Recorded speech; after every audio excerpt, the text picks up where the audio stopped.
በስመ አብ ወወልድ ወመንፈስ ቅዱስ አሃዱ አምላክ አሜን። አንድ አምላክ በሆነ በአብ በወልድ በመንፈስ ቅዱስ ስም የካቲት 30 በዚህች ዕለት የመጥምቁ ቅዱስ ዮሐንስ የከበረች ራሱ ተገኘች። ይህም እንዲህ ነው። ከሃዲ ሄሮድስ የከበረ ዮሐንስን ራሱን ይቆርጡት ዘንድ ባዘዘ ጊዜ በእስር ቤት ራሱን ቆርጠው ወደ ሄሮድስ አቀረቧት። እርሱም ለወገኖቹ በማሳየት በቅዱስ ዮሐንስ ላይ ስላደረገው ሥራ እንደሚያዝን ገለጠላቸው። የክቡር ዮሐንስንም ራስ በቤቱ ውስጥ አስቀራት። የፊተኛይቱ ሚስቱ የንጉሥ አርጣ ልጅ ግን ባበረራት ጊዜ ወደ አባቷ መጥታ በፊቱ አለቀሰች። ሄሮድስ በእርሷ ላይ ያደረገውን ሁሉ እርሷን አሳዶ የወንድሙን ሚስት ሄሮድያዳንም እንዳገባ ነገረችው። በዚያንም ጊዜ ንጉሥ አርጣ ተቆጥቶ ተነሳ። ሰራዊቱንም ሰብስቦ ወደ ገሊላ ዘመተ። የገሊላንም ሀገሮች ሁሉ አጠፋ፣ በእሳትም አቃጠለ። ንጉሥ ጢባሪዎስ ቄሳር ይህን ነገር በሰማ ጊዜ ሄሮድስ ባባረራት በልጁ ምክንያት ንጉሥ አርጣ ይህን እንዳደረገም ባስረዱ ጊዜ ስለዚህ ንጉሥ ጢባሪዎስ ቄሳር ተቆጣ። ሄሮድስንም ወደ ሮሜ ከተማ ወደ እርሱ አስቀረበው። በእርሱም ምክንያት የአገሮች ጥፋት በመደረጉና ታላቁን ነቢይም ስለመግደሉ ከሹመቱ ሻረውና እንድልኩ ወደሚባል አገር አጋዘው። በዚያም በክፉ አሟሟት ሞተ። የቅዱስ ዮሐንስ ራስ ግን በሄሮድስ ቤት ተቀብራ ትኖር ነበር። ከዚህም በኋላ ንጉሥ ጢባሪዎስ ጭፍሮቹን ልኮ የሄሮድስን ቤት አስፈረሰ። ጥሪቱንም ሁሉ ወሰደ። ለሚያየውም ሁሉ አርያና ተረት ሆነ። ያለ ጣሪያና ያለ ደጃፍ ቀርቷልና ነጋዴዎችም መናኸሪያ አድርገው ያድሩበት ነበር። በዚያንም ወራት በገንዘብ ድሆች በሃይማኖት ባለጸጎች የሆኑ 2 ሰዎች ነበሩ። እነርሱም ሊሰግዱ የከበረች 40 ቀን ጾምንም ሊጾሙ ወደ ኢየሩሳሌም ተጓዙ። ይህም ከብዙ ዘመን በኋላ ነው። ምሽትም በሆነ ጊዜ ምድረ በዳ በሆነ በሄሮድስ ቤት ውስጥ አደሩ። ቅዱስ ዮሐንስም ከእርሳቸው ለአንዱ በሕልም ተገለጠለትና የከበረች ራሱ ያለችበትን ቦታ አስረዳው። ወደ ቤቱም ተሸክሞ ይወስዳት ዘንድ አዘዘው። በነቃም ጊዜ ራእይን እንዳየ ለባልንጀራው ነገረው። ቅዱስ ዮሐንስም ወደ አመለከተው ወደዚያ ቦታ ተነስተው በአንድነት ሄዱ። በቆፈሩም ጊዜ የሸክላ ዕቃ አግኝተው ከፈቷት። ያን ጊዜ እጅግ የሚመስጥ በጎ መዓዛ ወጣ። የቅዱስ ዮሐንስንም ራስ አገኟት፣ ከእርሷም ተባረኩ። ወደ ሸክላውም ዕቃ መለሷትና በፊት እንደነበረ አፉን ዘጉ። ያም ሰው ከእርሱ ጋር ወደ ቤቱ ወሰዳት፣ ታላቅ ክብርንም አከበራት። ሁልጊዜም የሚያበሩ መብራቶችን በፊቷ አኖረ። የዚያም ሰው ረፍቱ በቀረበ ጊዜ ለእህቱ ነገራት። እርሷ ቅድስና ስላላት እርሱ ሲሰራው እንደነበረ ትሰራም ዘንድ አዘዛት። እርሷም የምታከብራትና ሁልጊዜ መብራትንም የምታበራ ሆነች። የቅዱስ ዮሐንስም ራስ ወደ አርዮሳዊ ሰው እስከደረሰች ድረስ ከአንዱ ሰው ወደ አንዱ ሰው የምትፋለስ ሆነች። ይህም ሰው በካዲው አርዮስ እምነት ውስጥ እያለ የቅዱስ ዮሐንስ ራስ ድንቆይ ተአምራቶችን እንደምታደርግ ያስብ ነበር። የከበረ የዮሐንስም ከእርሱ የሚበልጥ ሰው በላዩ አስነሳበትና ከዚያ ቦታ አሳደደው። ያም ቦታ አባ ቄርሎስ በኢየሩሳሌም ሀገር፣ አባ አንያኒዮስ በሀገረ ሐምዳ ኤጲስቆጶስነት እስከ ተሾመ ድረስ ፈጽሞ ሰው የማይኖርበት ምድረ በዳ ሆነ። ቅዱስ ዮሐንስም ለአባ አንያኖስ በሕልም ተገልጦ የከበረች ራሱ ያለችበትን ቦታ ነግሮ አመለከተው።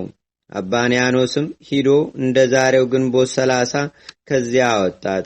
ይህም የካቲት 30 ቀን ካገኟት በኋላ ዳግመኛ ያገኙበት ነው። እንዲህም የሚል አለ። የከበረ ዮሐንስ አፈወርቅ ተናገረ። ይህም ሄሮድስ ባዘዘ ጊዜ ቅዱስ ዮሐንስ በእስር ቤት ሳለ ራሱን በሰይፍ ቆርጠው በጻሕል አድርገው ወደ ሄሮድስ አመጡለት። እርሱም ለሄሮድያዳ ልጅ ሰጣት። እርሷም ለእናቷ ወስዳ ሰጠች። ይህችም የረከሰች አመንዝራ ልትዳስሳት በወደደች ጊዜ በወጭቱ ውስጥ ጠጉሯ ተዘርግቶ ወደ አየር በረረች። በአየርም ሆና የወንድምህ ሚስት ልታገባ አይገባህም እያለች የምትጮህ ሆነች።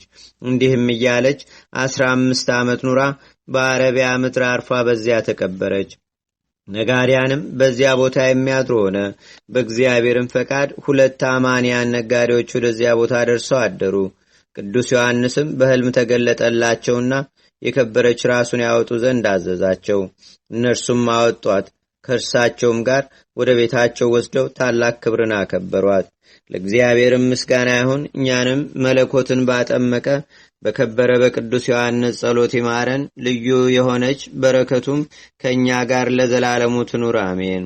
ሰላም እብል ለርእስከ ክቡር ዘተረክበ ዮም በነዋየ ጽቡር ዮሐንስ ሰራሪ ንጉሠ አዕዋፍ ንስአኒ በክነፊከ ዋድወኒ ለገብር ከመያስቆቆ ቀዊሜ በጽንፋ ለባሕር።